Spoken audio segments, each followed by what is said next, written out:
is because of the representation of this day, Memorial Day.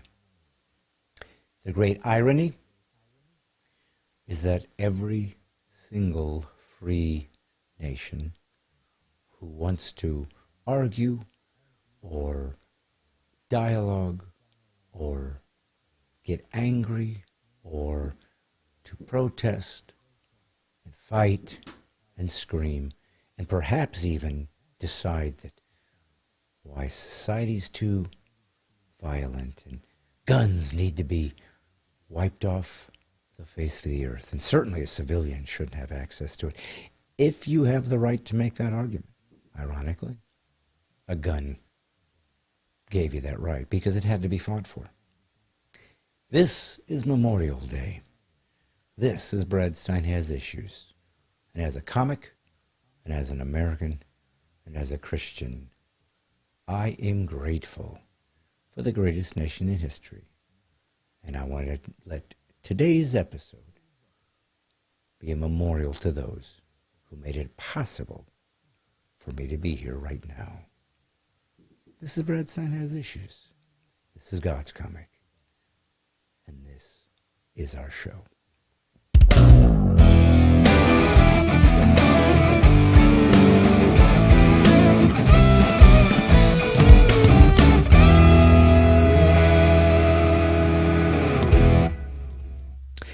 Hey folks, it's God's Comic, Brad Stine. This is Brad Stine Has Issues, where comedy, conservatism, and Christianity collide in a cacophony of clarity. It is Memorial Day 2023. Now, ironically, we would think that Memorial Day would be nothing but a time of mourning, a time of people wearing dark clothing, people sort of sitting sternly and remembering and reminiscing about the loss of loved ones.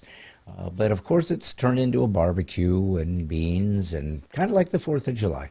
Heck, if I'm not mistaken, Lowe's was even wide open. And Wyatt, my son, though he was here to do the Memorial Day issue, was already working at Lowe's. And I'm sure everybody was there buying American flags, Wyatt? Actually, yeah, a few. How many did you sell? 2. Okay. Which aisle? 29. Okay. Why 29? Honestly, 29 is our trash bin aisle, both figuratively and very literally. So you can buy trash bins. And whatever other trash we decide we have no other spot for. And American flags. Yes. In the trash bin aisle. Yes. Well, technically it's the seasonal aisle, but 90% of the seasonal aisle is 29.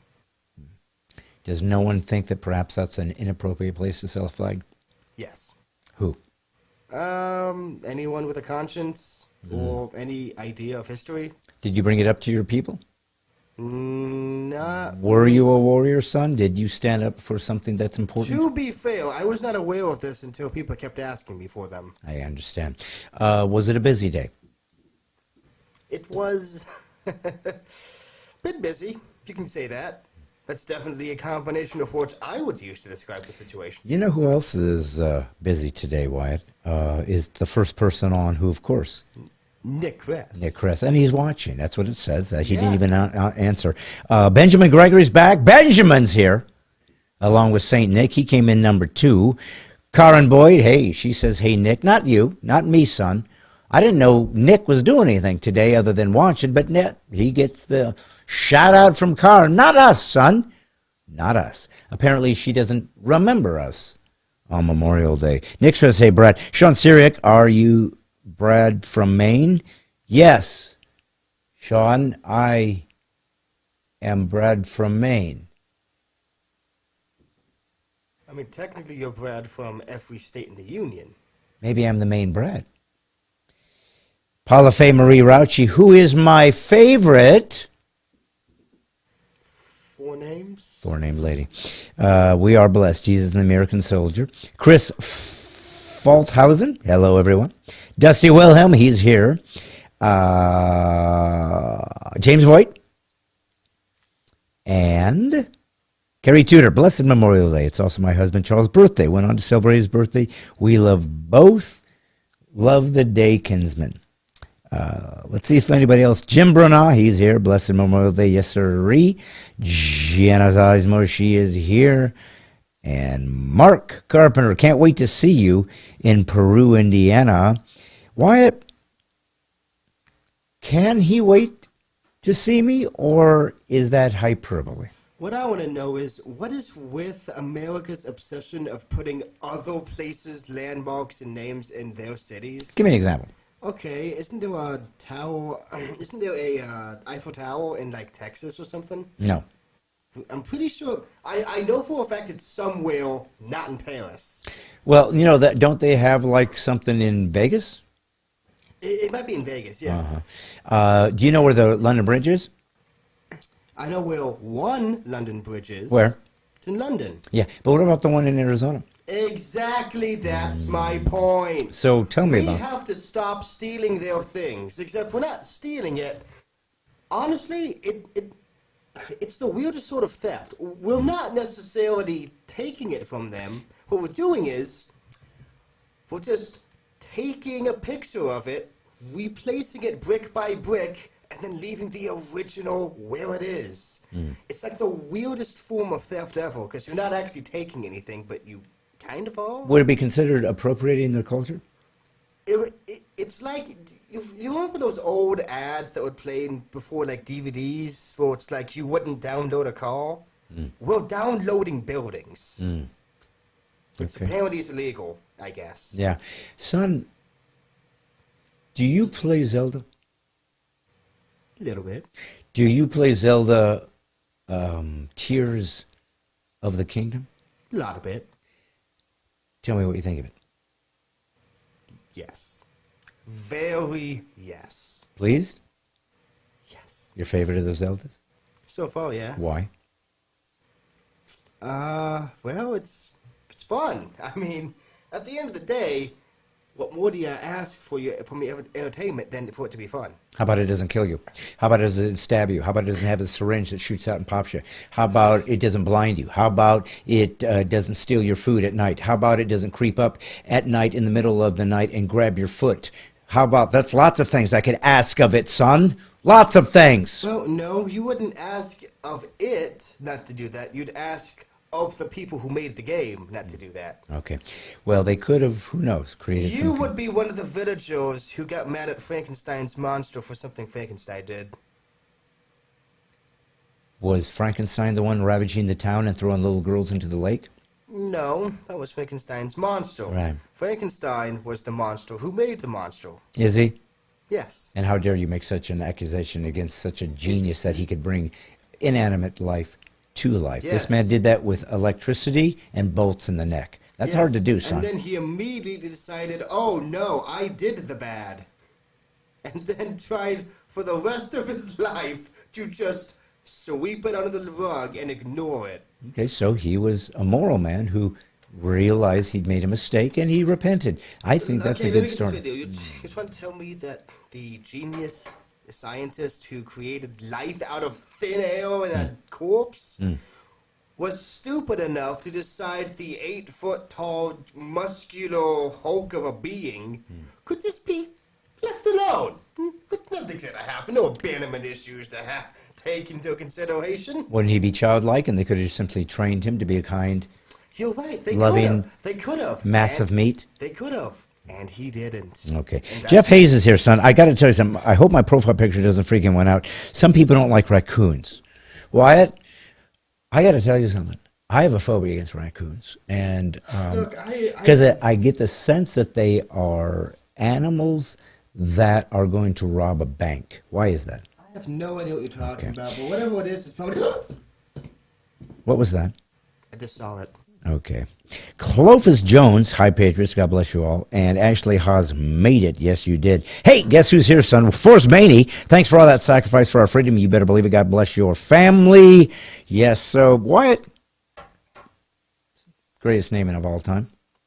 Forrest Maney. What do you think would be better to make it even better? If the first name changed or the second? I don't know. There was a bit of something. There was something going for that Baney part. I like Bane. It's kind of like Bane, who was the bad guy. Yeah, it kind of does. It sounds like the perfect last name for like a superhero's alter ego. Yes. And who does to say he's not? Because that's the thing about superheroes. If they exist, we wouldn't know because their whole thing is to be undercover. Isn't the entire point to be constantly in the media spotlight as they stop villains? Which is the entire reason they need an alter ego? Maybe. I don't know. Who am I to say? I don't think Listen, that's a maybe. That sounds more like a yes or no question. I got to tell you guys something. I had a wonderful interview today with James Lindsay. If you're familiar with James Lindsay, who wrote Cynical Theories and The Marxification of Advocation, he's been on Joe Rogan 3 times. So he's somebody I've wanted to get on the show for quite some time. He's amazing.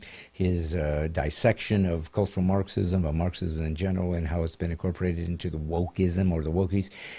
So he's not today. We have a really special guest today that is Jason Whitlock. If you're familiar with Jason Whitlock, he used to be on ESPN. He's a sports commentator. Now he's got his own show, but he is unapologetically a Christian and unapologetically conservative American. And I thought he's a perfect interview that I want to put on today because of Memorial Day, because he's a lover of truth. He's a bold, courageous man. But there's another reason I wanted to bring him on today, because we have lots of guys that we have interviewed that will simply come on as we decide to put them on. And there's some wonderful guests coming as we've had in the past.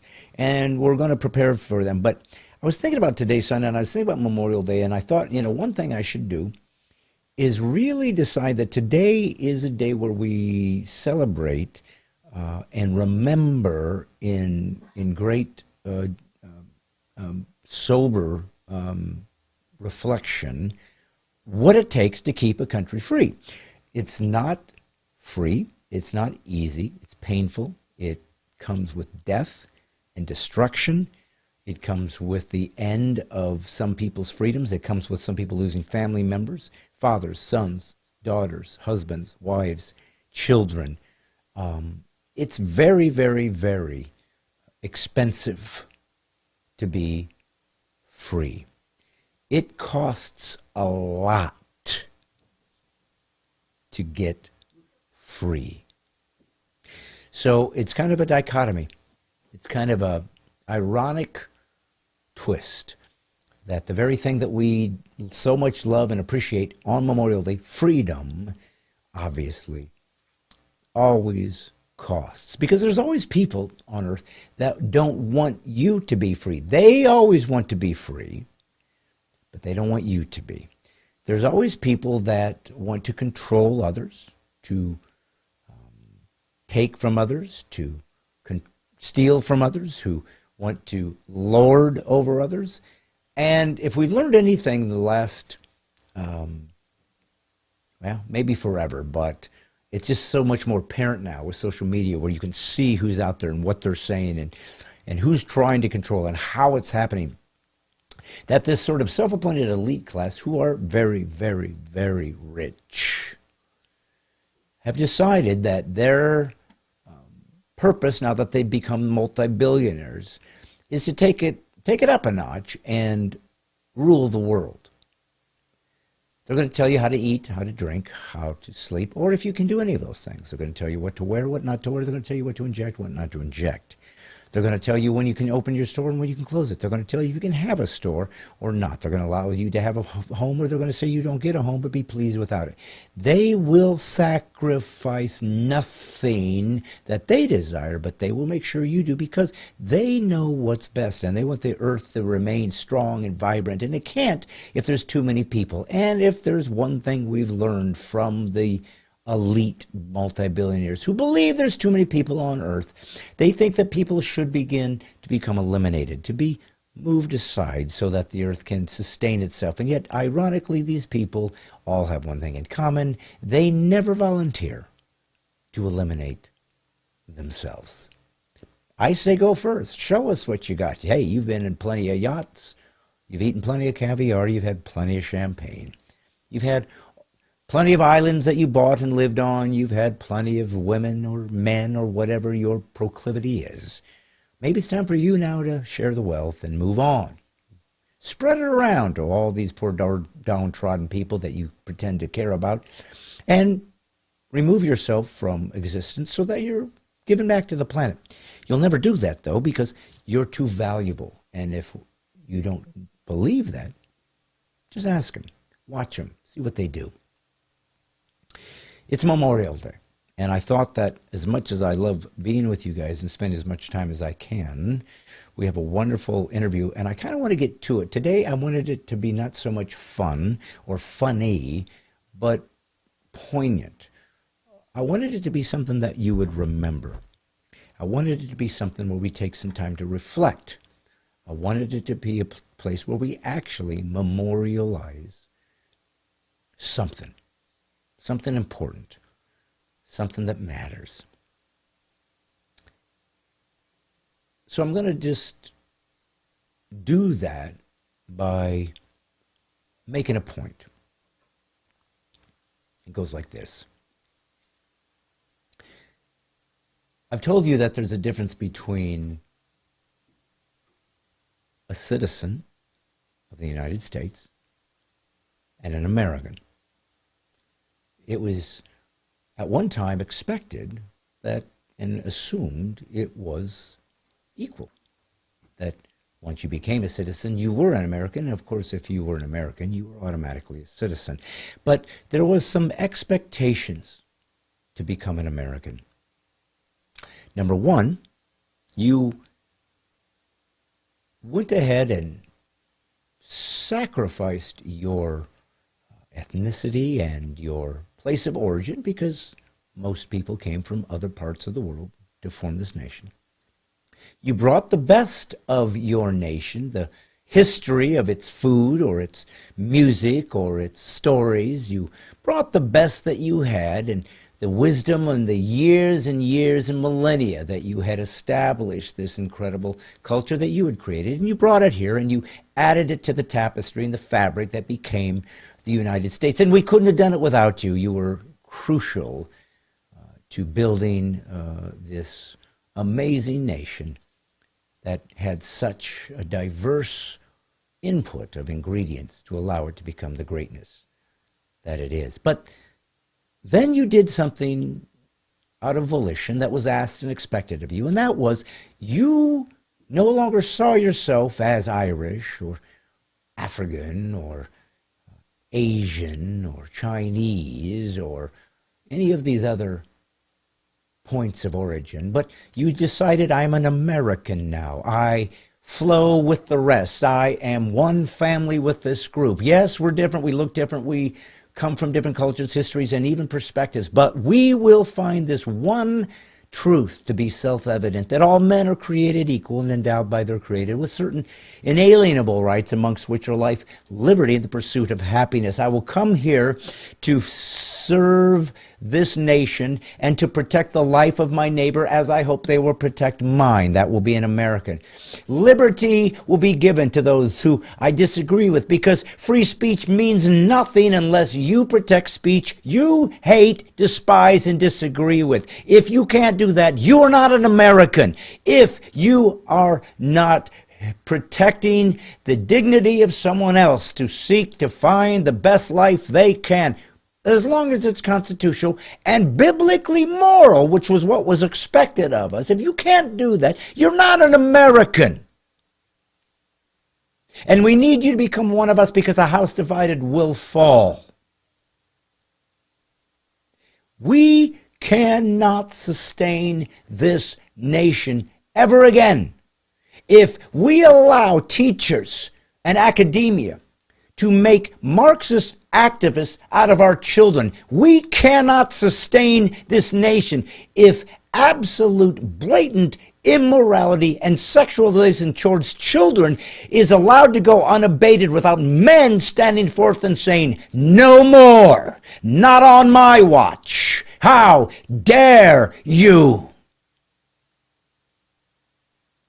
There is no more apologies. If you are a company in the United States and you decide to take a side as opposed to simply providing your wares to all people equally, you deserve to be eliminated from the marketplace. You must be buried. You must cease to exist. You must pay the price for sacrificing the greatness of this nation for your immoral lunacy that despises the very nation that gave you this option to make a great profit and then despise the very historical foundation, the moral Judeo-Christian expectation that gave you that right. You are a citizen, but I strip you of the right of American. You are no longer one of us. When I could remember as a young boy, when I could remember baseball, my father introduced me to the Los Angeles Dodgers. That was his team. And he said, son, this is who we root for. I was just young, and I called them the Rogers. I was just a 3-year-old. In 1966, as my family from Indiana went to New York City on a vacation, I was just a young boy. But the Dodgers were playing the Phillies in a doubleheader. And if the Dodgers won one of those games, they would go to the World Series and face the Orioles. But if they lost both games, there would be a playoff to see who would go to the World Series. And my dad, who loved them, and my sister and my mom, who were all there, we stopped in Philadelphia somehow. I don't know how. He got tickets. And we went to the baseball game. And the first game, I watched Don Drysdale lose to the Phillies. And then the second game, I watched Sandy Koufax beat the Phillies and go to the World Series. Then, as time went on, I continued to go to Dodger games with my dad. He gave me this tradition. And it was something we could do together and remember each other with together. 1974, the Dodgers were playing the Athletics, and I went to the World Series with my dad. He said, let's try it. I'll never get to World Series again, perhaps. Let's go see if we can find some scalpers. And I don't know what he paid. He didn't make much, but he got some. And we ended up in the right field stands, and I watched as the Dodgers in Game 2 beat the Athletics and watched as Mike Marshall, who I think was MVP that year and the Cy Young winner as a relief pitcher, pick off, I think it was Claudel Washington or Gene Washington, I forgot which one, but he was a guy that was a sprinter, and Charlie O'Malley decided, I'm just going to turn him, since he's the fastest guy around, into just a base stealer, and he got picked off, and I watched it, and I watched the Dodgers win that game. 1977, my dad and I once again went to Dodger Stadium, once again got tickets, and this time we sat out in the field once again as the Yankees and the Dodgers went at it, and I watched as it was getting to the top of the ninth, and the Yankees were up, and the young rookie pitcher Bob Welch was pitching for the Dodgers, and they brought him in, and he was facing Reggie Jackson. We were heading towards getting out of the stadium because it was so busy, but I ended up behind home plate up a few rows, and we watched as Bob Welch, the rookie, struck out Reggie Jackson and won that World Series. It's a famous scene of Reggie striking. I was right there. I watched it. The 2 World Series games I was with my dad, we watched the Dodgers win. 1988, the Dodgers. 81, of course, they came back and won after down, I think, 2-0. And then they won in 88 with Kirk Gibson making the greatest home run in World Series history. A miracle. A miracle. And, of course, the Dodgers tradition, they brought us in 47, Jackie Robinson, and broke the color barrier. They had the history to say we were the ones that said men are equal, and anybody that can play this game and has the ability needs to have the access to it and to play it. And if he can earn a spot, so be it. That was the Dodgers. My dad died about 25 years ago of brain cancer. So I haven't seen him for many, many years. But when the Dodgers would play, he was with me. Because that's what sports used to be. You passed it on. And me and my brothers could always watch the Dodger game, and of course I passed it on to my son Wyatt, to my daughter. We're Dodger fans. And to be a Dodger fan and going to a game, you weren't a Democrat or Republican, you weren't left or right, you weren't an atheist or a Christian, you were just a fan of the Dodgers. And you had this moment where people of all stripes and ethnicities, sizes, shapes, and colors found one uniting force, a team they could root for. Come hell or high water, thick or thin, lose or win, we stuck behind you. This is the perfect analysis of what sports was to represent America. We're Americans, come hell or high water. Even when we vehemently disagree, I'll give you that dignity. And we will do it together, but we'll stay strong. We'll keep the sovereignty of this nation, and we will allow you to come here and add to it as long as you do it legally, and you do not disrespect our borders by coming across without being asked. You want to come in, God bless you. Knock first. We expect respect, or you're not American.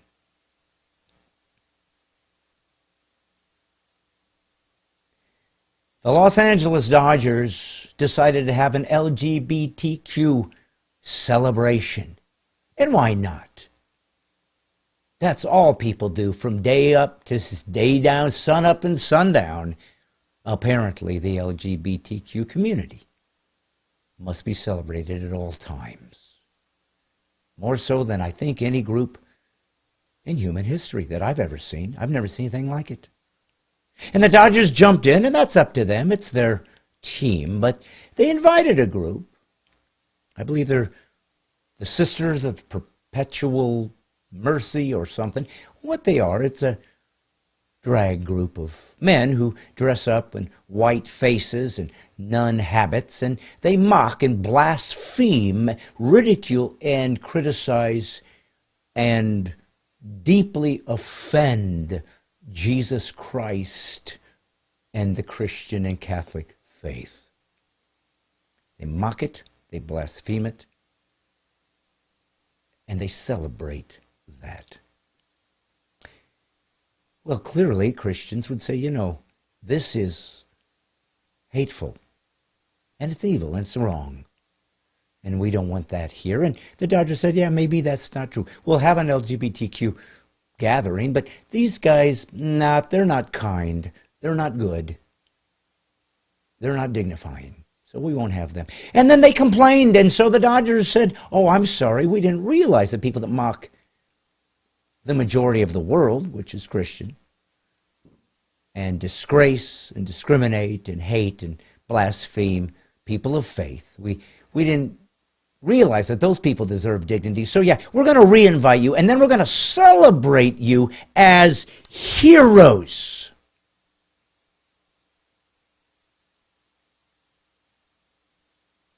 So Dodgers, you're despicable.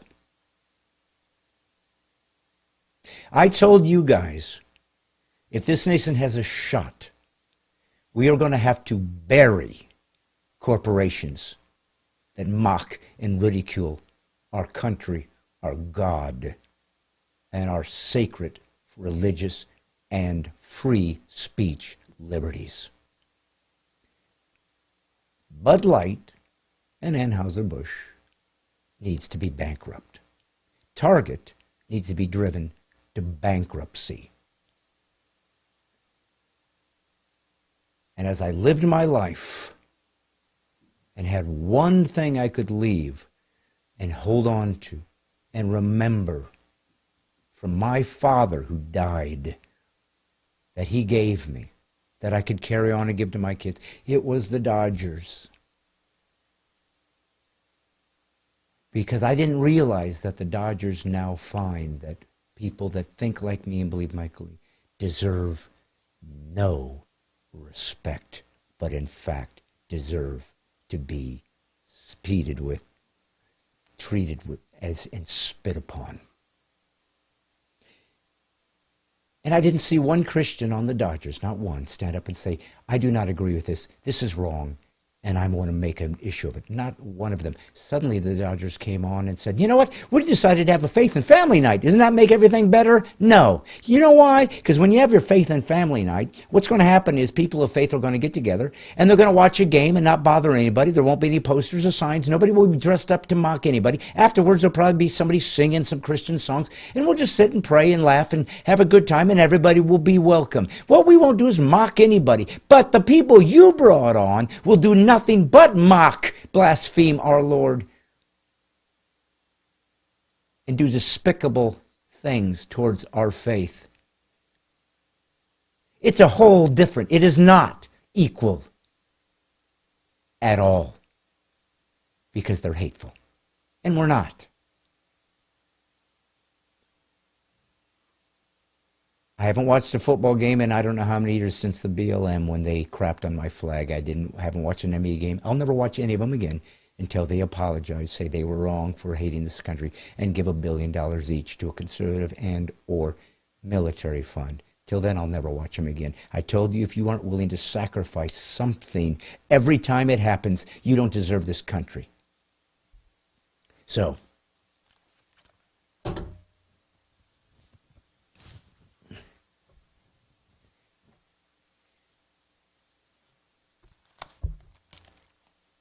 this Memorial Day, I'm no longer a Dodger fan. I'm not screwing around when I said that I'm going to fight for faith and freedom and liberty in America. I'm going to do it, whatever it costs. Now, I simply walked away from a team I have followed for years. Do I want to? No. It was something beautiful that I loved, that I could carry with my heart with my father and leave to my son. But they don't deserve my respect. They have ruined their sterling franchise that gave us Jackie Robinson and have ended by crapping on people of faith. You're a disgrace, Dodgers. I'm done with you.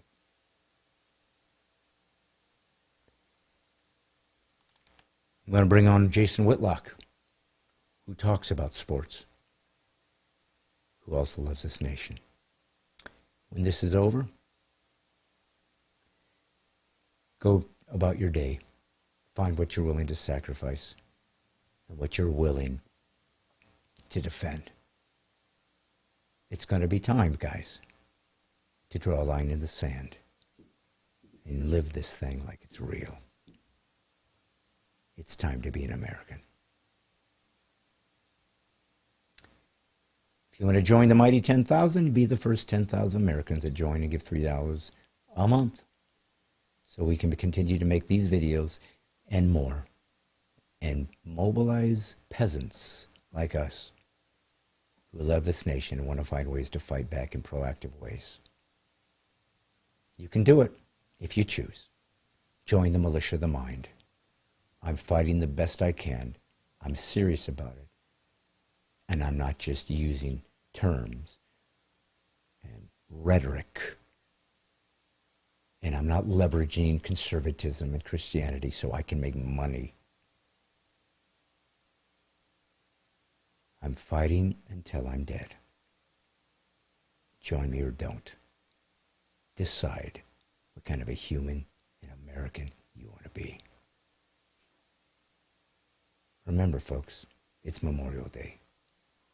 Honor it as such. Enjoy this interview, and when it's finished, go about your day and say a prayer for those who've lost loved ones to defend our freedoms. This is God's Comic, Brad Stine, and all I'm doing is putting the woke back to sleep. Enjoy this interview, and I'll see you next Monday. Hi guys, so as you know, as God's Comic, I have always tried to do something that has much more value, much more inspiration than just another podcast that says, boy, aren't those conservatives great and those leftists are terrible, and we do our hand wringing and we leverage our point of view and we make money off of that, and it just doesn't interest me. There's a lot of guys richer, better at that than I am. I don't have that interest whatsoever. I had one purpose as a comic and as someone who is a unapologetic Christian, conservative, patriot, First Amendment believer, religious liberties believer. I care about free speech, and I care about America maintaining its ability to allow people to be free. That's it. And if we can't find actual ways to accomplish that instead of just talking about it, we will not be around in many years from now to even be able to do this. So that's why I look for warriors in America, people who actually stand up for their values and are unapologetic to what they believe and will fight that fight as long as they can. And I happen to notice this gentleman for a few years now on sports talk, ESPN, and so forth. And suddenly I was getting confused because I would hear him say a few things here and there. I go, whoa, whoa, this dude ain't just some sports guy. This guy, he's one of us. And I gave him credit for that because it was very important to me that somebody that has some leverage uses that to help move forward this idea that America is beautiful, it's worth defending, and we can talk about anything about it, but let's at least speak truth. And so that's why I have the pleasure and the privilege of him taking some time of his day and coming on Brad Stine Has Issues. You know him as Fearless with Jason Whitlock, and I just met him, but I know him, even though we've just met, as my brother in Christ and fellow warrior. So please welcome to Brad Stine Has Issues, Jason Whitlock. And how do you do, my brother? How are you? I'm great. That's a great introduction. We are brothers in Christ, and it's an honor. You're friends with Steve Deace, and so any friend of Steve Deace is a friend of mine, and I appreciate you having me on your show, Brad. Well, it's nothing but my pleasure. You know, one of the things I know that you're not as familiar with my podcast, and why would you be? I'm nobody. It's just me. But one of the things, and you heard it in Hold the on, intro, Steve told me you were a former pro football player. That's not true? flag football. It was former flag. He forgot to mention that part. Oh, Yeah, and it was okay. in Dayton. So yeah, and it was on the girls' team, which I Oh, identified at that time so I could get a job. But I I wish I did play baseball growing up, but never good enough to play at any level. Though, if I'm not mistaken, you were a player, professional player, if I'm not no, mistaken. No? no. It's a college football Okay. player Well, at dude, Ball that's State that's better than most people. It's still That's it's still only different. it's the only way they'd let me on the college campus was I could play football. Well, buddy, you know what? Whatever it takes. But look what you did. You used that ability to get your foot in the door to find a way to move forward in your life and find something that obviously matters to you and that you're good at. So that's, to me, is the American dream. And again, I appreciate you being on. So I want to get right to the chase. And one of the things I just wanted to talk to you about was it's very apparent to me from listening to you that you're not ashamed or afraid or intimidated about your faith. I don't know about your political philosophy, but certainly about as your faith as a Christ follower, you're pretty much saying, I will say what I mean, and I don't really care what you think about it. So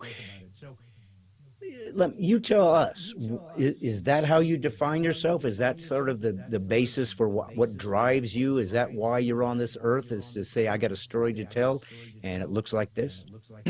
I feel like that since I was a young kid, I was born in 1967. So 1 year after Martin Luther King was killed.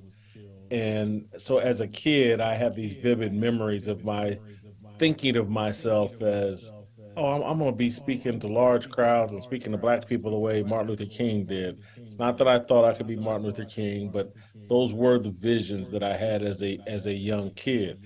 And so again, I had those visions, but that's not what I was thinking about. I was thinking about playing sports. I love sports. I was thinking about all the stuff kids like, And when I originally went to Ball State, I signed up to be an accountant, Mm. and then I got in a math class and was like, well, this isn't going to work. And so I switched my major to journalism, thinking I would be a sports writer for my career.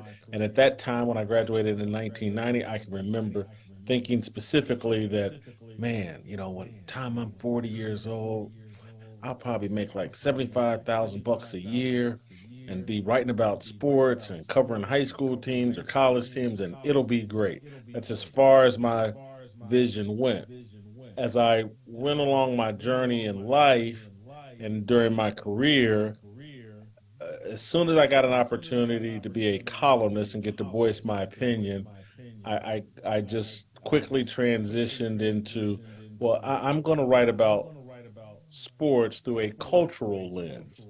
Mm. I didn't feel like anybody was doing that. Through sports, you could tell the whole story about America and American culture and what's going on in culture, because in a football locker room or in a basketball, baseball locker room, you got people from all different walks of life.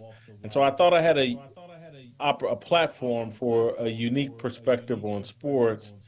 And so that's what sent me down this path. And then I got further down the path and I started realizing, like, journalism is really just a search for truth.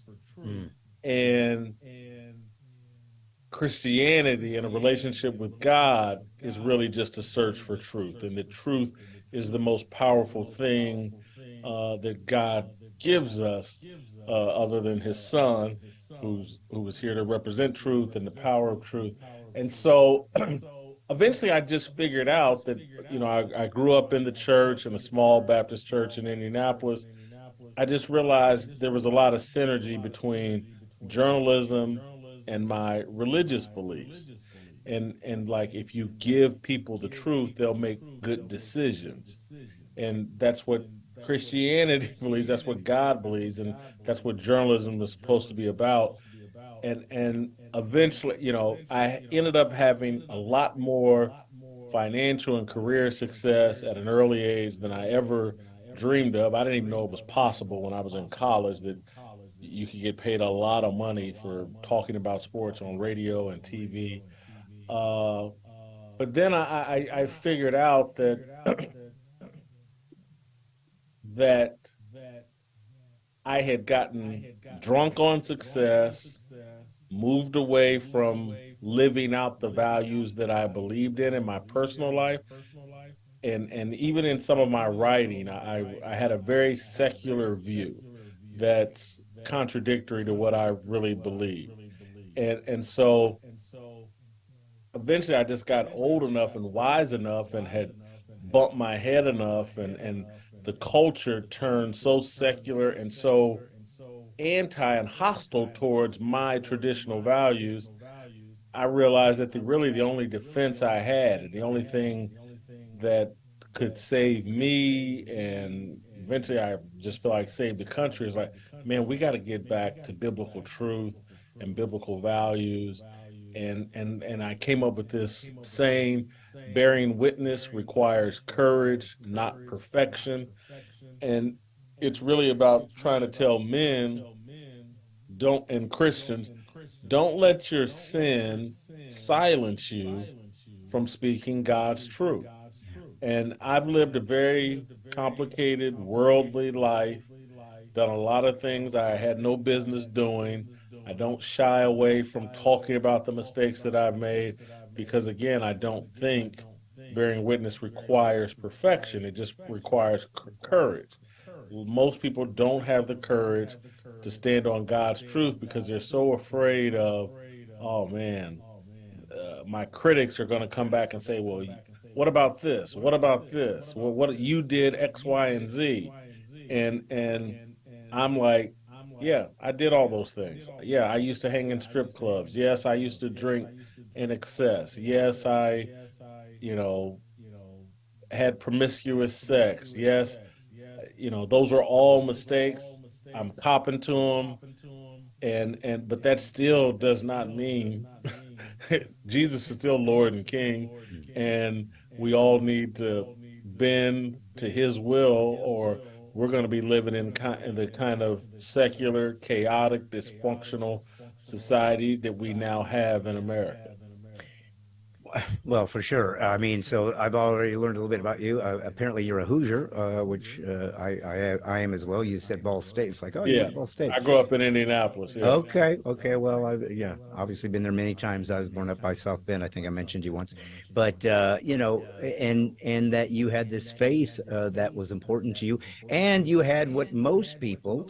I've been a Christian since I was 9. Have the same story. We all have this.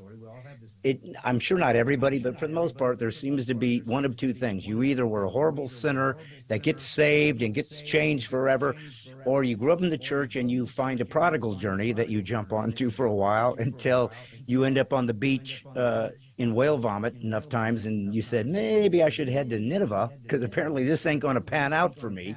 Because once you're God's, he doesn't let you go, and you pay a price if you walk away. But obviously, not everybody believes in God or gives a crap about the Christian God.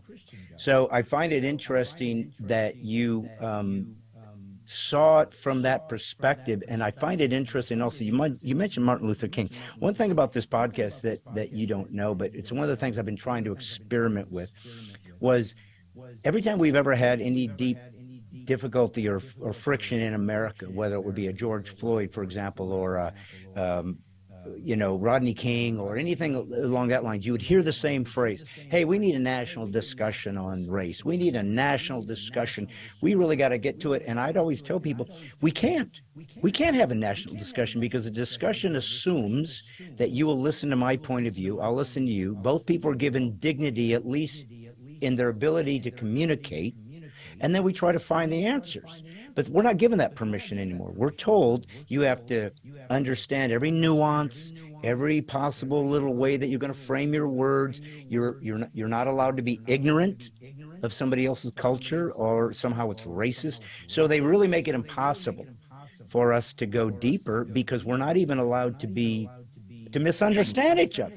And if I you're not can't, allowed to be human. yes, and if I can't be free to say to you, you know, I don't understand this, and here's where it gets tricky when it's done like this in a national format, in a discussion like we're having.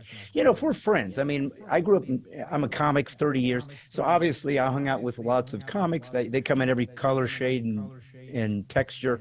And when you have friends of different ethnic backgrounds, when you have friends of different financial backgrounds, but they're your friends, part of what matured that friendship is you were given permission to joke about each other. Well, you black guys do that. Well, you know, you white, you were telling each other, I've accepted you, I trust you, do not have any malice against me, and so feel free to find the funny in our differences, and in that we'll find our humanity and we'll find our uniqueness. Well, that's all been destroyed by leftism and this cancer of wokeism and cultural Marxism that is killing America, and we will not survive especially if academia does not end this division that it's creating through the cultural Marxist lens, and now coming out in CRT.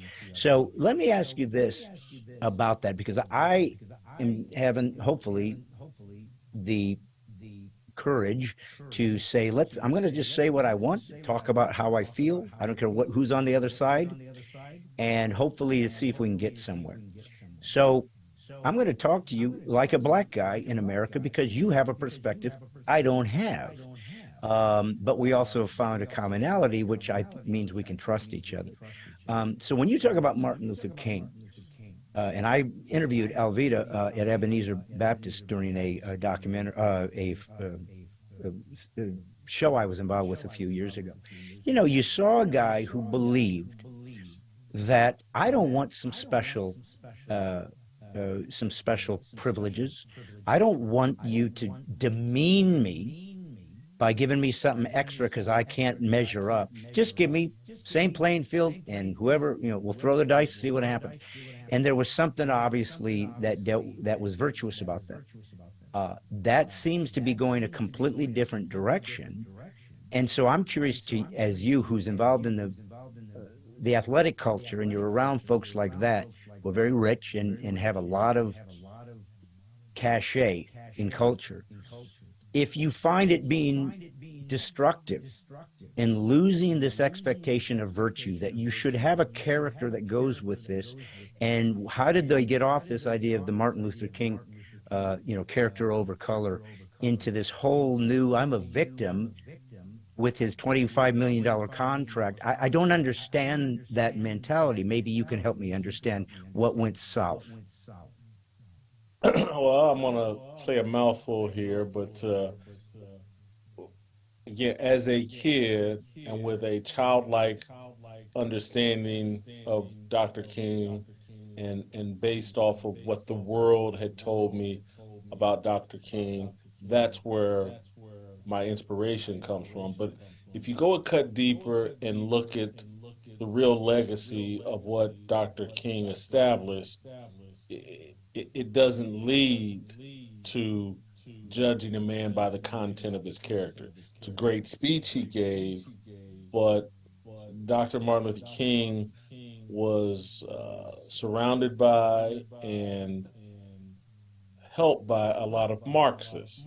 Mm. And Dr. King wasn't, Dr. King didn't believe in the resurrection of Jesus Christ. Mm. There's plenty of research based on his own words. What he wanted to accomplish as a minister wasn't doctrinally sound, and it was about social justice Mm. rather than uh, elevating Jesus Christ as Lord and Savior. And so, what Dr. King's actual legacy is, he helped turn the country and the church, and the black church in particular, into political organizations Mm. rather than religious or Jesus Christ inspired organizations. And so you started your comment off with, uh, people saying we need to have a conversation about race. And that's, people love to say that. But, America from 1619 on has been having a conversation about race. But what we're not having, particularly in the last 100 years, 70 years in particular, we're not having a conversation about Jesus Christ and God. That's the conversation we need to be having. That's the conversation that would move the country forward. But the media and the puppet masters want us talking about race constantly. And they've done that. And so we have a lot of one-sided, unproductive conversations about race, and it's forbidden basically in corporate media to have sincere, honest, contentious conversations about God and religion. And we need to have that conversation. And now's the perfect time, because I think even people that don't believe in God, I'm hearing from them in email. They watch my show and they'll send me an email and say, "Hey man, I don't believe in God, but I get where you're coming from."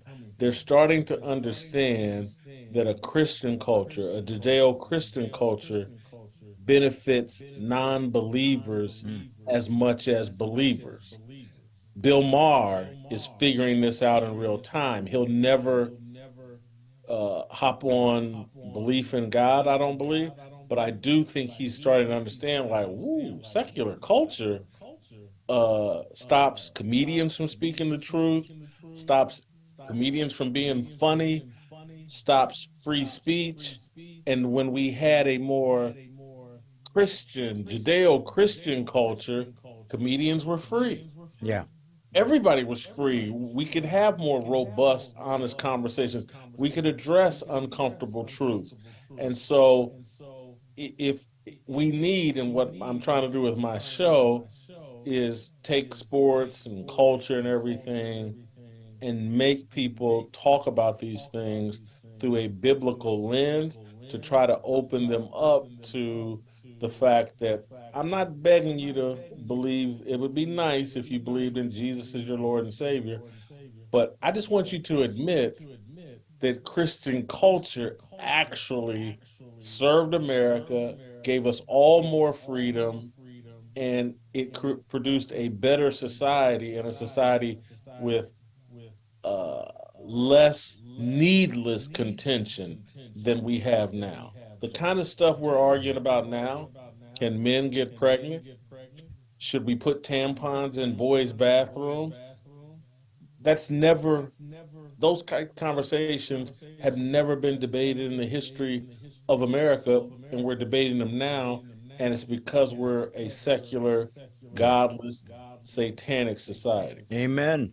No, I mean, and nothing breaks my heart more than to know that this crap is being exported by America into the West. I mean, we're the ones that for some reason percolated this crap based on the cultural Marxists who fled Germany and ended up at Columbia University, and then said, let's make a slow march to the academia and create Marxists out of our kids. And it's despicable. It's certainly demonic. But again, that's a spiritual dimension, like you said, that you understand. I understand. If you are an atheist that actually cares about following the evidence where it leads, which they all say, but when they're given an opportunity to pursue perhaps the idea that maybe there was somebody that designed this universe, there's an option here to consider, it's jettisoned. So it's like, well, you don't really want the truth because you've already eliminated access to a potential solution that you don't have. But even the latest book, Dominion by Tom Holland, I don't know if you read that, but he's an atheist who, doing deep research, said, man, if it wasn't for Christians, we'd be screwed. I mean, these guys gave us things we don't understand. And when I see this in a lot of this social justice warrior, when they're used to talk about justice, when they talk about fairness, when they talk about being kind to folks and thus and so off, I often want to say to them, you're making moral claims. Every time you tell me that I should be nice, or I should be just, or I should be fair, or I should be equitable, that's a moral claim. I want to know where you got that. Where did you come up with this idea? Why do I have to be nice to anybody? If I can beat you and I got the biggest army, I win. So who do you think you are telling me what I can and can't do? Where did you get this idea that I should care about women and give them equality and whatnot? Well, it's a Christian concept. We never used to think that way until Jesus came around. And even before that, the Torah talked about, and Genesis, where God said he made them in his image. Well, we understand this, but there's a spiritual dimension that is necessary for people to grasp it. But if they happen to have the intellect to, at least from a secular view, look at what it gives us philosophically, then you can't deny that it created the greatest, fairest nation idea in human history. But you talked about 16. I thought it was interesting. You referenced 1619 project. So tell me what you think about that. Were you referencing that simply because we know that's when we saw the first slaves came to the Just shores? it's a number that's in popular culture, and I'm just saying for 400 some odd years we've Gotcha. been talking about race or whatever. The 1619 project and Hannah Nicole Jones or whatever. Just that's divine feminine energy and Yeah. No, hey, brother, you don't have to convince me. I mean, I just wanted to make sure I wasn't sure if you were referencing that as something that you thought was interesting, or if you were just using that as a sort of a placeholder for, yeah. Well, let me ask you this then, because one of the things that I'm curious about, and again, it's interesting because you're so honest with your worldview and able to look at culture honestly. And dude, this is going to sound racist, I guess. I don't care because I'm trying to get somewhere. It seems like that's not oftentimes a go-to for a lot of Black Americans. That what's they're not a just like, go-to? and I don't understand. What's not a go-to? Clarify it. I missed the opening part, or I forgot.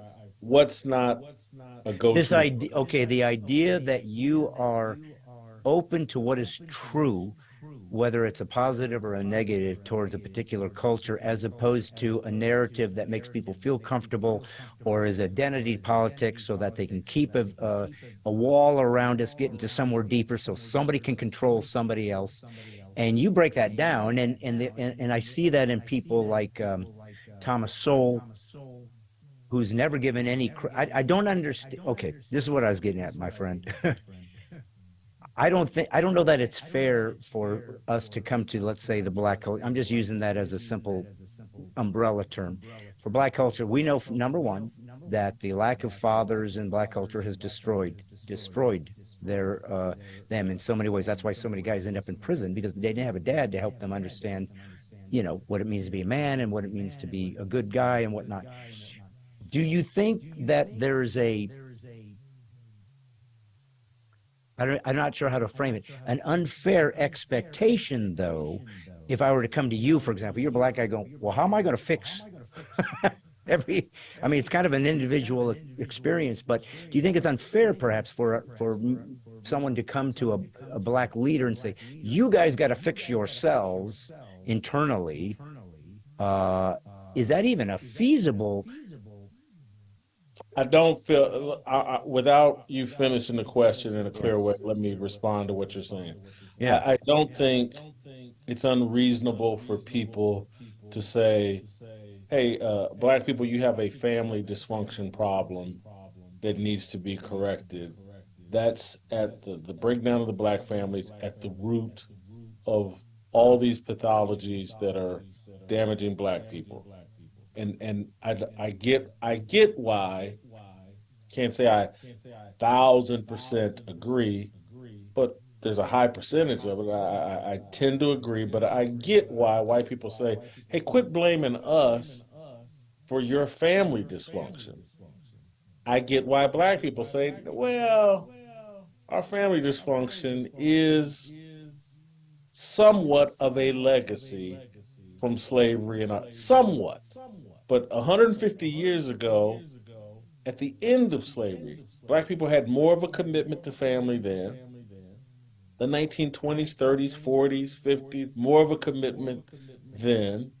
And so what has happened, and what I keep, and what's bothering you and others, me included or whatever, is there's this black pride agenda that has overtaken American culture. Mm. The white man is being held up. You can say whatever you want about the white heterosexual Christian man. He's the worst person on the planet. You can make TV shows portraying him as the worst person on the planet and responsible for everything that's wrong in the world and in America. And I get the natural desire to defend yourself and to push back. And I don't argue this to say to promote a victimhood mentality, but black people in general have bought the demonic, satanic, leftist ideology. And again, this goes back to Dr. King and the way they used him and his partnership with the Marxists and his heretic like religious doctrine that didn't have anything to do with Jesus, and turned the black church into a political arm of the Democratic Party. And so black people have been disconnected from our religious faith. Our religious faith got us through slavery, got us through Jim Crow, earned us our civil rights. And now, over the course of 60, 70 years, we've been walked away from our religious faith. We claim it, but we abandon every religious value that the Democrat Party tells us to abandon. And part of that abandonment is a belief that traditional nuclear family structure is not even, it's not ideal, it's not positive, it has no impact on the development of kids, and we've just abandoned the family. Bible makes it crystal clear. The family is basically your personal church. And when you abandon the nuclear family, you're basically abandoning church and abandoning God. And there's all kinds of ramifications and repercussions from that. And so, you know, only there's only a spiritual solution to these problems we have because they're spiritual, not political. However, what white individuals like yourself and all of America needs to be cognizant of, this same spiritual abandonment is happening across the board, white and black people. And it's manifesting itself, the damage is manifesting itself in other ways. And so, in the white community. And so you see black kids rioting and looting and criminal behavior. You see white kids with an amazing amount of gender dysphoria and choosing to, well, you know what? I don't know what gender I am. Let's switch genders. Let's have surgery. Let's take puberty blockers. And you see white people, leftists, out promoting this. Let's bring drag queens into schools and all this other crap. And that is a breakdown of family, because the family can be broken down while mom and dad are actually together in the home. Mm-hmm. If mom and dad are both out chasing a check, and that's the number one priority, not development of the kids. And if mom and dad think, you know what, I grew up in a 1,700 square foot house, but for my kids to be happy, they must have a 4,500 square foot house with a pool in the backyard and every pair of Air Jordans and whatever materialistic thing. And that's our priority. We got to go out and give our kids every video game they want, every comfort they want, and we take a dump on our more modest upbringing. And we think, well, mom's got to work and dad's got to work, and we have to be super career driven so we can cut a check and give our kids everything. And our kids are suffering. Mm. And so the breakdown of the American family it's most acute with black people, but the breakdown of the family is widespread among all ethnic groups, maybe except for Asians. They seem to have a real commitment to family, and we all should model that. But it's widespread, and it's just the repercussions of it are manifesting and showing themselves in different ways. And it's all has to do with, we have a very secular, materialistic, hedonistic view of the world and what happiness is. And so we're all a part of this satanic cult in different ways. And we can get caught up in pointing to the other side or pointing to one racial group and saying and that's all we're doing. And that's why, again, I keep saying we need to have a national, constant conversation about God, biblical worldview, what made this country great, and all of us need to be looking in the mirror and say, "Am I for doing sure. what I'm Well, supposed to do?" I think that what also has been kind of frustrating to me was that, because we are the West, so we do have a Judeo-Christian undergirding for our morals, how we see things. We think it's our internal moral compass, and it isn't. I mean, the idea that you don't kill babies, which seems kind of obvious to people, unless you're a pro-choicer, but the Romans used to throw their babies on the sides of the road, throw them in latrines. There was no idea of intrinsic value of a human being. You were just a commodity. If you were a slave, that's where you belong. That's the way. There's a class system. That's how things work. You don't work. You stay out inside. You think about things. This was Greeks' concepts, just eat and think and labors for the lower class. So that was part of their culture. You didn't think of it twice. You're a slave. That's what you are. So what? And then here comes this Christian concept that all men are made in the image of God, that we're all image bearers, that we all have equal dignity, that we all are be given equal access to whatever, and with the hopes that you achieve whatever you can. But sometimes I think that that virtue is leveraged to sort of shoot ourselves in the foot. Like, so you help me because you're my black brother, so I'm being straight up. That's because I'm trying to see if we can find true answers, or at least get deeper in these things. So the white guy is going, look, I don't want to be racist, do you? I don't want to be insensitive to something that perhaps was because there was a long history of not only slavery. You and the indigenous folks here had the worst case scenario for starting off as Americans, clearly. But under those circumstances, and then there's the emancipation, and then there's Jim Crow, and then there's all this. So there was clearly a movement to keep Africans from integrating into culture equally. That was just true. And so I try to go, well, am I missing something? Am I being too frivolous by saying, hey, get over it, man? You know, pull yourself up by your own bootstraps. My dad told me, and he was a auto body repairman. I wasn't rich, you know, of a lower middle class. He said, son, you can be anything you want in America if you're willing to work hard enough. You know what, Jason?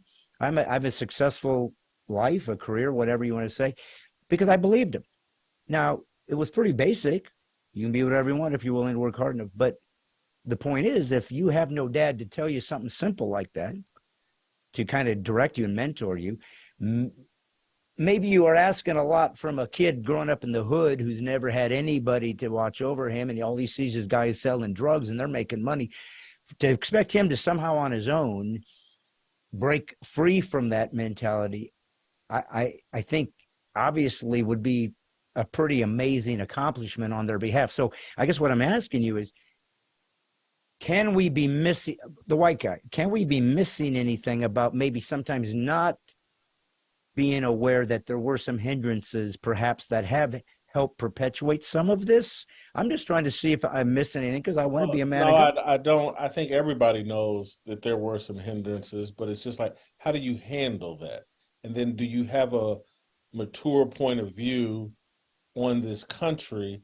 Because those founding documents, Constitution, Bill of Rights, Declaration of Independence, any objective understanding of those founding documents, you would have to reach the conclusion that they pushed America to become the safest, most highly advanced, most opportunity, most highest living standard on the planet for Black people. Yeah. That's for, and you can apply it to everybody, but for Black people, there's no other location on the planet where you can get a higher standard of living, safety, and opportunity than America. And that is attributable to those founding documents. Yeah. So I get it that, hey, things weren't fair at the start, but the guys that wrote up those founding documents, any objective understanding of their history and what they wrote and actually said, the documents we have, they knew slavery was wrong. Yeah. And put documents in place that made the ending of slavery inevitable. Yes. And made equality of opportunity possible. And that's all. It's a self-perfecting document that they came up with. And this is again where I get upset with Black people in terms of we should be taking great satisfaction in our contribution, yes, to creating the greatest country in the history of the world. We should be taking satisfaction that Frederick Douglass and Richard Allen in the 1700s, Frederick Douglass in the 1800s and 1900s, Booker T. Washington, and even Marxist Martin Luther King, and just Black people in general, our fight for freedom first and then equality is actually what pushed America to live up to its best ideas. We made this country great through our struggle and fight, and we should be taking great satisfaction and joy. And, you know, I've spent all this week talking about the use of the word pride, and so I don't want to use the word pride, but we should be taking satisfaction in that and beating our chest that it was our struggle, our fight that did that. Instead, Marxists and the people that don't believe in God that are trying to bring down this country and trying to ruin what is indisputably highest standard of living, safest place, most opportunity place for black people. They're trying to destroy that, and we're going for it. We're being the useful idiots as they try to tear down a country that's been better to us than any country on the planet. Mm. And it's silly and stupid. And then for me, I you know I get why people in retro say, "Oh, the founding fathers, they owned slaves," and I can't wait for the day that I want to hear God give His opinion on what's worse, slavery or killing children in the womb. Oh, wow. I can't wait to hear His ruling on it. I'm sure He's going to say both are bad, but He's going to have an opinion. I speculate His opinion is going to be killing children in the womb, and this whole little superiority that we think we have over the founding fathers. Oh, they own slaves at a time when everybody owned slaves, and slavery's just been part of the world's narrative and still is today. But we got people out in the street having convulsions because they can't kill babies in the womb on demand like they're stopping at an ATM. These people today, these people that want to just kill babies all the way up till birth, and now they're even arguing about after birth you can kill your baby. They think they're better than George Washington and Thomas Jefferson. I don't think they are. Yeah. Well, I just don't think they are. Well, and the irony of ironies, of course, is in the and I believe more black children are butchered than anybody. So again, it just continues this sort of, what you said was amazing to me, and it shouldn't be, but here's why. I've said in my podcast, and it's become very apparent to me, that we have to differentiate now in America between two groups. Now everybody says red or blue and blah blah blah, but I think it's different than that. I think you're either a citizen of the United States or you're an American. Those two have been differentiated. Didn't used to be. All Americans are citizens, but not all citizens are Americans, because you can't be an American if you don't believe in the Constitution, if you don't believe in the original intent, if you don't believe in free markets, if you don't believe in a sovereign border, if you don't believe that your nation, with its flaws, like all nations, is the greatest nation in human history, has given more freedoms, more help, like you said. But here's what I said, and I want to get your thoughts on this, because I've said this from the stage. I said two things. Well, number one, I said, is slavery immoral? Everybody says, oh, of course. I said, okay, so let me ask you this. If slavery is immoral, who's more immoral? Someone who buys a slave or someone who sells one? And they'll go, I guess both. Okay. Well, the white slave traders that picked up sub-Saharan Africans and moved them over here to sell, bought them from black tribes that captured them, and it was a commodity. So nobody's hands are clean here. Everybody has a piece of this evil puzzle. So that's the first thing I said. At least let's be honest that there was a lot more here than white guys weren't going in groups into Africa trying to grab Africans. They would have been wiped out first from disease, but the guys would have killed them. Who the hell are you guys coming into you're gone. So they don't give them enough credit. And secondly, and this is the other thing that I've said, I want to get your thoughts because you specifically focus on sports. As I said, if you look at Africans who were brought here as slaves, so these people were commodities, they were owned, they had no control over their families, they couldn't even keep their children. I mean, it was the worst case scenario. They get free. Suddenly, they can't write, they can't read, they don't know how to get a job, they don't know this was a catastrophe to a certain degree as to how to get these guys to integrate and be able to do it successfully.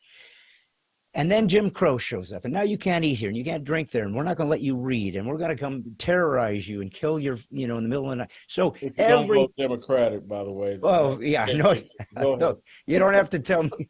Trust me, I understand. But here's what I wanted to say. I said, so let's. We're all acknowledging that horrific reality. Here's what I'd like to say to you, Black Americans. So under these worst case scenarios, within 250 years, you guys have become president of the United States, some of the best athletes, some of the richest people, CEOs, attorney generals,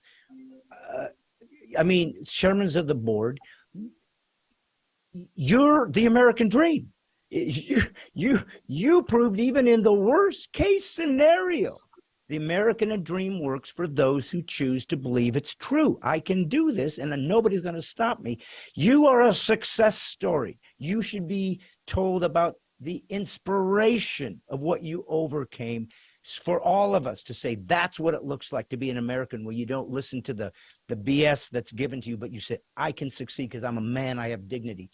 And they're going backwards and demeaning those accomplishments as though they were an anomaly, and said, really, you're still a victim. That to me is, you're treating people like children, and you're destroying the literal blood, sweat, and tears of these people that came before you that said, nope, we're going to succeed. And you did. I don't understand why a black person would want to choose to not see himself as a hero. I don't get that. Maybe you can. There's been a lot of effort put into brainwashing and using black people as pawns in a bigger global conflict. And it's been effective, just quite frankly. And a lot of it has to do with the destruction of the patriarchy, which they're trying to do globally, and certainly here in this country. And black people are the lab rats in the destruction of the patriarchy. And so if you go back to, I believe, 1964, Daniel Patrick Moynihan and the Moynihan Report and his call for investment in the black man and the black family, and LBJ pivoting away from that and going with the Great Society Initiative and investing in single black mothers. That's, again, you're looking at the ramifications of a 60-year process of black women partnering with feminists and wanting to upset the patriarchy and wanting female leadership globally and here in America. That's why there's still convulsions over Hillary Clinton not getting elected president. That was going to be them planting the flag of, the matriarchy taking over the world. And that's why Donald Trump is such a polarizing and character cast as the incarnation of the devil, because, for the leaders of the matriarchy and the leaders of worship of women, he is that to them. But, there's been a lot of investment from China and Russia for years or whatever to partner with black people and take America's previous abuse of black people and use that narrative, because they were smart enough to figure out that, what made America great? The journey of African Americans. The incredible journey of African Americans is what made America great. And so we're going to take that and turn it on its head, and we're going to bring down America with that. We're going to argue that the treatment of African Americans, which, again, I just argued is one of the greatest stories in the history of the world, we're going to use that story and radicalize people to say, you know what, y'all need to throw out that Constitution. The people that wrote that Constitution, they owned slaves. And so the very Constitution that led to you having the most opportunity, the most safety, and the highest standard of living, those guys, that document has to be thrown out because those guys were racist. It's an ingenious plot that naive and foolish people have fallen for those of us that are believers are going to have to stand on our biblical Yeah. values. And again, Brad, I'm not real big on people labeling me a conservative. Because I'm not real big on the whole political deal. Because right now we're in a battle of good versus evil. Amen. And there's believers that actually believe, and then there's non-believers who are political people Yeah. who don't believe. And again, there's part of me that believes really hardcore in the uniparty, that the controlled opposition of so-called Republicans, and they're not really down because they're not standing on biblical truth. They're just compromising and taking a check and pretending to be the good guys, and Yeah. they're getting just as much China money, just as much big pharma money as anybody else, just as much insider trading money as anybody else. Mm. And there's a group of elites that feel like, and I'm talking about conservative and liberal elites, that feel like they're smarter than everybody. The will of the people doesn't matter. We're just all a group of idiots that need these extra smart people to tell us what to do and think. And it's sad, but to some degree, the only thing I feel bad about is the world we're leaving for kids. Mm-hmm. But I feel bad about that. But this conflict, if you understand the Bible, it's inevitable. Yeah. And it's gonna happen. And to some degree, just selfishly, I was like, man, I wish I was dead and would just be watching this from heaven or somewhere. But I'm here for a reason. We're all here for a Yeah. reason. We should all be being Paul Revere and on a horse somewhere yelling, "The devil is coming! The devil is Yeah. coming! You better call Jesus. Drop to your knees right now. You Yeah. better get back in this Bible, Amen. lean into these values, because the devil, not only is he coming, he's here and he's at your next door neighbor's house and he's coming to your house next. It's a crazy time we're living in. It Bro. is. And, I think all true believers see, the writing on the wall. It's just, there's never been a time like this. Corona cult really exposed what was going on and who knows how many years, Jason, that America hasn't been controlled by the executive branch or whomever. I mean, there's clearly a bigger, deeper, darker faction out there that makes this world run that we didn't have any clue existed until now. Brad, only thing I'll disagree. Okay. We've been cowards. Okay. Just think, and I'm talking about even before you and I, been cowards. Dwight Eisenhower, on his way out of office, gave a speech about the military-industrial complex and told us to be on high alert. He was basically telling us like, man, they're taking over. And then the president that replaced him, JFK, he gets assassinated by the military-industrial complex, the CIA, and nobody with a brain could watch what happened to JFK, see it pinned on Lee Harvey Oswald, and claim, well, we didn't know. Yeah. Yes, you did. You didn't want to deal with it. And you wanted to live in a state of denial. That was the biggest heartbreak for me during the Corona cult, was not that they had stolen our constitutional rights, but that people willingly gave them away. They simply said, liberty doesn't mean anything to me. I don't care. As long as you take care of me. I'm a little child. I'll act like that. Be my mommy and dad. Stimulus check.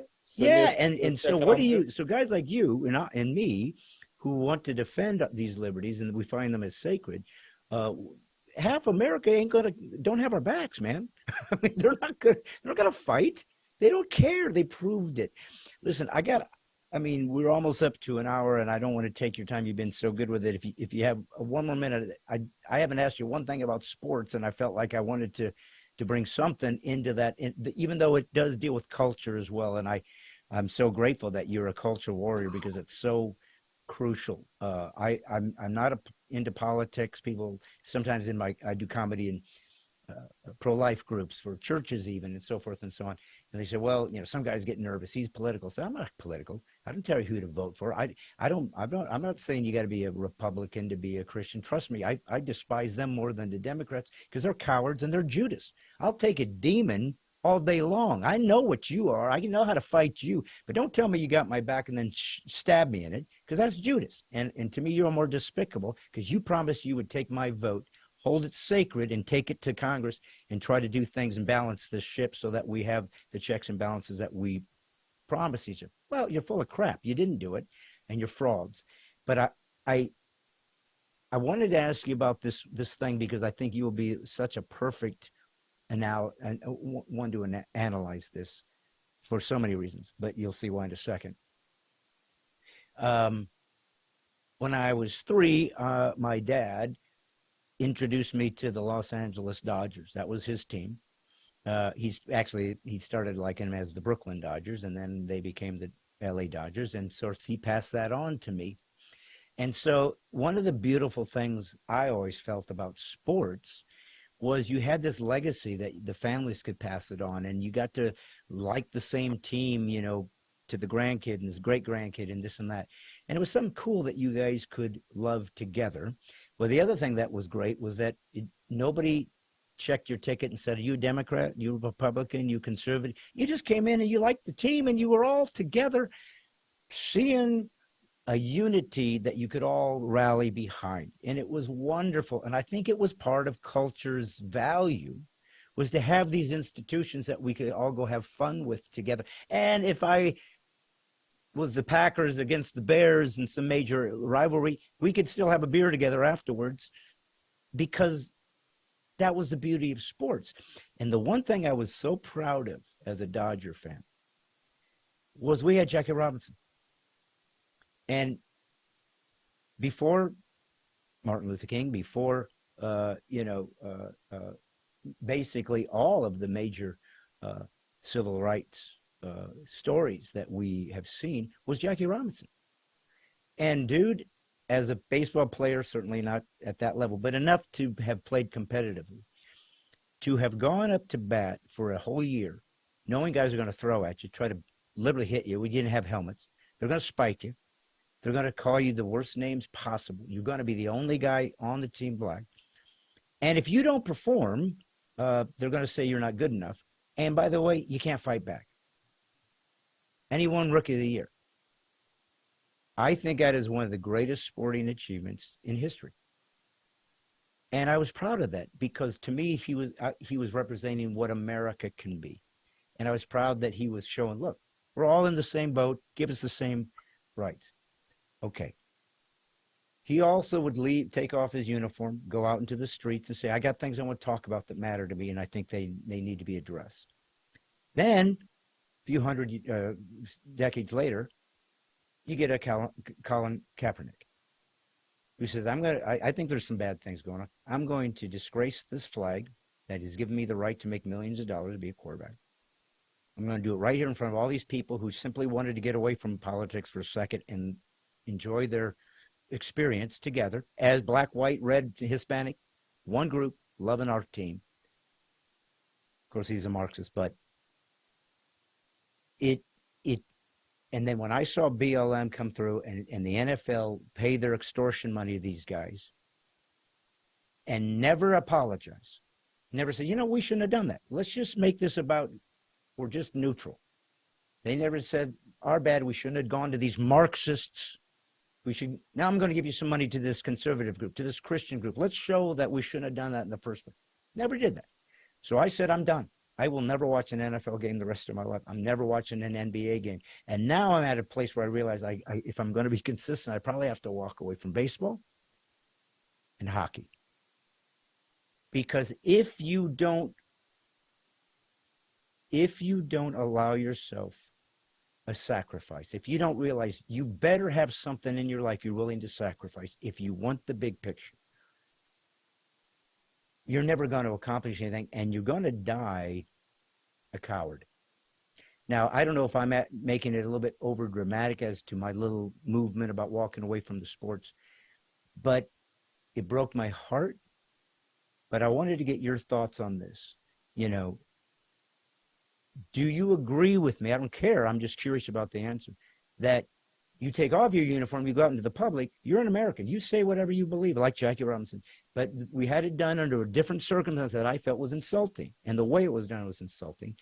It's the other reason why I wouldn't stand to a black national anthem. I think that's an insult. No, why are you separating these folks? Aren't they part of our... So that's the big picture. I'm sure you've had a million questions about this because this is your wheelhouse. But what's your thoughts about how Jackie Robinson approached cultural issues and Colin Kaepernick? Well, I'll tie it all back to my original comments, but let me address some of the other smaller things you're saying in terms of, look, man, a lot of people died, Civil War, Civil Rights Movement, so that we could all stand in appreciation under that Star Spangled Banner and national anthem, so we could all be one. And so this whole Black national anthem thing is an affront to the people that made real sacrifice. All these people that are just tweeting garbage that think like, look at me, I'm an activist, and look at the sacrifices I made. I tweeted. There are people that gave their lives so that Black people could be full citizens here in America and have that national anthem represent them, and we're just throwing it all away. As it relates to the difference between Jackie Robinson and Colin Kaepernick, I'll go back to what I said in the beginning, and you said at the beginning of your setting up the question. Jackie Robinson was before the Civil Rights Movement. Broke the color barrier in 1947. Civil Rights Movement didn't start until the 1950s. He actually inspired the Civil Rights Movement. Dr. King becoming the face of it. And Dr. King brought Marxism into the Civil Rights Movement. And so, not that I think that Jackie Robinson is weak, or because he's not. He's a great American, great man, courageous. But if he were alive today and in his prime as a Black athlete, would he stand against what Colin Kaepernick did and is doing and what LeBron James and all these other athletes? I'm not so sure. These guys have so many global corporation puppet strings tied to them that their best economic decision is to play woke and to go along with the Marxist agenda if you want to keep the money flowing. Right. So, you know, when you're tied to global corporations, when television is driven by pharmaceutical companies who want to sell pills and drugs to every zip code on the planet, not just here in America. Pfizer wants to do business everywhere on the planet. It's a global corporation, and that's who's in control of TV. We've allowed pharmaceutical companies to advertise on television. Other countries are reluctant to do that, or many of them have rules in place that don't allow that. We allow it. And so these actors, because Colin Kaepernick's just an actor. Michael Jordan, it's just a TV show, and they play a role. And they're agencies that are global corporations. You can't get those jobs unless you're willing to play a role. And everybody's been made crystal clear. You can't convince me that all these football, basketball, that there's only this Russian hockey player that said, hey, man, I'm not going to wear this gay pride thing. A Russian? You'll never convince me that there are no American athletes that don't agree with that guy, but they got those global corporate puppet strings on, and so they stand down. They're all cowards. Black, white, green. I haven't seen one of them. Tom Brady disappoints me. Tom Brady should come out and call BS on all of this, because I believe that's how he was raised and that's what he originally thought. But, you know, it's all these athletes. So I think Jackie Robinson, not trying to disparage him, I just think he'd fall in line like everybody else. You think so? Yeah. Oh, show me the guy that hasn't. The only one that's had any balls is Kyrie Irving, and he's like, man, y'all not putting that jab in me. And Yeah. and you know, Aaron Rodgers did that as well, but Kyrie, you know, really took the heat for it, and you know that it had to come down to them sticking a needle in him. But Kyrie says a lot of things just to go along to get along. Everybody, there's a lot of Christians in sports. A lot of guys are claiming to be Christians, and they know this stuff is wrong. They know that they've read enough at this time to know, like, BLM, that's Marxist. They're hostile to God. But none of them have the courage to say that out loud because they don't want to cut their money off. It's all a gimmick. And so I think Jackie would be playing that game as well. You know, this is the problem, or one of the downsides to global capitalism. You know, Jackie Robinson, if he were worried about corporate interest at all, he was worried about American corporate interest.